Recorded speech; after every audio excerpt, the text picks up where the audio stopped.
Good afternoon, this is Nicholas from Gandora Gaming, and this video is going to be a lot different than I thought it originally going to be. Originally, this is just going to be, hey, Gold Pride Punk Goblin Rider is the best deck, yada yada yada.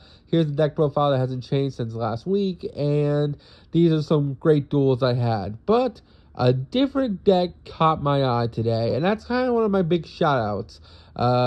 Basically, I was playing on my alt account on Dueling Nexus, just testing out my deck, waiting until the new cards we get in the Whitewoods archetype in the Illusion set.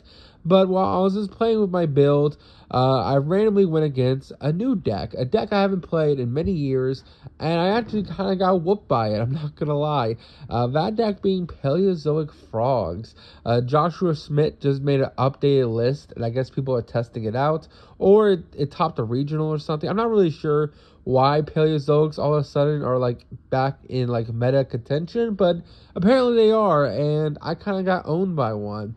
If you don't know, Paleozoic Frogs is one of the best trap archetypes of all time. Definitely up there, top 10 for sure. It's one of my top 10 favorite decks of all time. Paleozoics is one of the first decks I actually made. I made it to go against Metal Foes. My friend Alejandro and his brother got me into Yu-Gi-Oh! And that was the actual first archetype deck, besides like ABCs and Cyber Dragons, that I built. It was my first trap deck, and I had a great time with it. And I still have a great time with it. One of my most viewed videos on my channel is a deck profile for Paleos saying, hey, the Swap Frog ban, well, it wasn't Swap Frog, it was Rolling Tonin. The Rolling Tone ban was actually a blessing in disguise, because the Swap Frog or Frog engine and Paleozoic Frogs were kind of holding us back, because to be honest, it took multiple turns with the Swap Frog engine to set up a totally awesome. And I felt like you'd rather just have 5 trap cards, or you could play the Shark engine, or you just make Bahamut Shark and then summon a Toad that way. So that was my video. It's one of my most viewed videos. I think it's like second if you check my analytics. But yeah, I haven't really touched Paleo since then. But I guess Joshua Schmidt has inspired a lot of people to play this like 60 card or brew, because I ran into it twice now. And the first time I went against it, it completely owned me. I set up my entire board. He didn't interrupt me once. And one Wabaku changed the tide of the entire duel. I'm not going to lie. Just because of a Wabaku, he was able to just interact with me. I was not able to expect. And he won that game. I'm going to show you both a duel against that person, because he actually found me through YouTube, which is pretty crazy. He was like, hey, is this you? And I was like, yeah, it's me. And that was pretty interesting. And I was going to make a video about this, but today I ran into another Paleozoic player, and luckily I hit his Wabaku and I won that game. So I kind of just want to show my deck and what it can do. Also, its shortcomings, if that makes any sense. Like, the best thing we can do in our deck, we have 2 options to deal with back row. We can make Amazing Dragon and bounce 4 to 5 cards, which means Dirty End Face, you just bounce them all back to hand.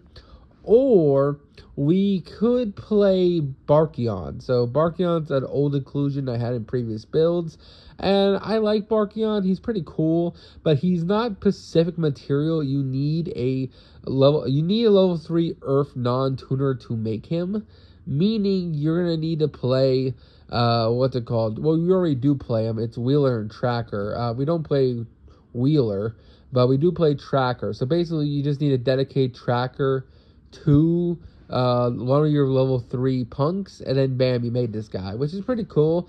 But he doesn't stop everything. He doesn't stop like traps in graveyard. He doesn't stop traps in hand. Well, I guess once they hit the field, he stops. And he only stops traps on field, if that makes any sense. So like traps that activate in graveyard or like resolve their effects in grave, he does not stop. So keep that in mind. Personally, I just went for the bounce 4 plan, because bouncing 4 cards doesn't have to be back row. It's usually just pretty game winning, but not always. So I kind of want to show that, because if you bounce 4 of his back row and you don't kill him that turn, trap decks will eat you alive, not gonna lie. My friend Jaquan, who I play against all the time, he has kind of a win streak against me with my deck. I'm really good with it, but he usually plays Labyrinth, and I've learned that my deck isn't really the best against trap decks because we really don't make spell and trap negation. Thus, a lot of his traps kind of just go through. And I kind of want to change that. I kind of want to boost up this deck's ability to deal with trap monsters or just traps in general. So these two duels I'm going to show you is just going to be my ups and downs against Paleozoics. Maybe it was just a fluke that I lost. I'm not really sure. But apparently it's doing well that it's back in the meta scene, kind of. Maybe it's a rogue deck. But, you know, I felt like, hey, Joshua Schmidt made a video about it. I lost and won to it, so I might as well make a video on it myself. So here you go. Here's our tool duels. I hope you all enjoy. See you on the next one, and bye-bye.